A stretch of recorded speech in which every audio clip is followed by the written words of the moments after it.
С предпринимателями Нерюнгри в рамках своей рабочей поездки в район встретился глава Якутии. Что обсудили на встрече и какие задачи ставят перед собой предприниматели Южной Якутии, узнаем у Екатерины Павловой. Встречи главы республики с предпринимателями стали уже регулярными и дают возможность его участникам озвучить волнующие их вопросы, получить совет и заручиться поддержкой. Так, швейное предприятие на базе бизнес-инкубатора, имея большой объем работы, имеет и большие сложности с кадрами. Это настолько серьезная проблема, что имея сегодня объем работы, имея возможность выполнять эту работу, а неким, допустим, у нас СПТУ, как раньше выпускали там швеи металлистские, портные, закройщики, но придет время, когда некому, наверное, будет и брюки подшить.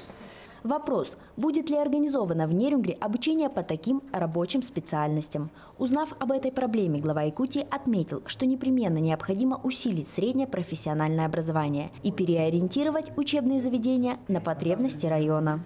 Не остался без внимания и острый наболевший вопрос о высоких тарифах авиакомпании «Якутия». У нас немножко тоже, опять же, неравные условия по доставке наших работников в центральную полосу России как отпуск.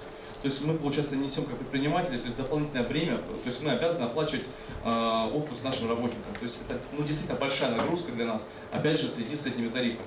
Как отметил глава республики, сегодня для того, чтобы появилась хоть какая-то конкуренция и цены стали приемлемыми, должен быть обеспечен доступ к аэропортовой системе.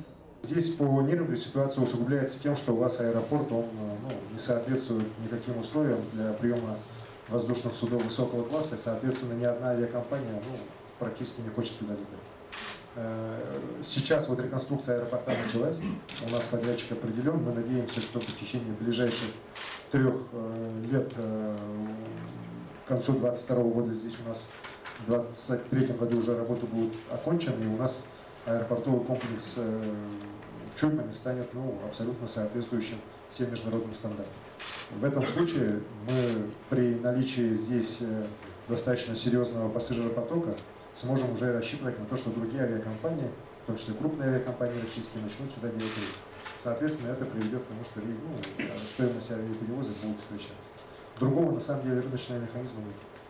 Также участники встречи подняли вопрос о возможности лечения аутизма в районе, поинтересовались, ведутся ли работы по поддержке семейного бизнеса, поговорили о солидарной ответственности большого бизнеса перед малым, попросили содействия в решении некоторых вопросов для ведения своего бизнеса.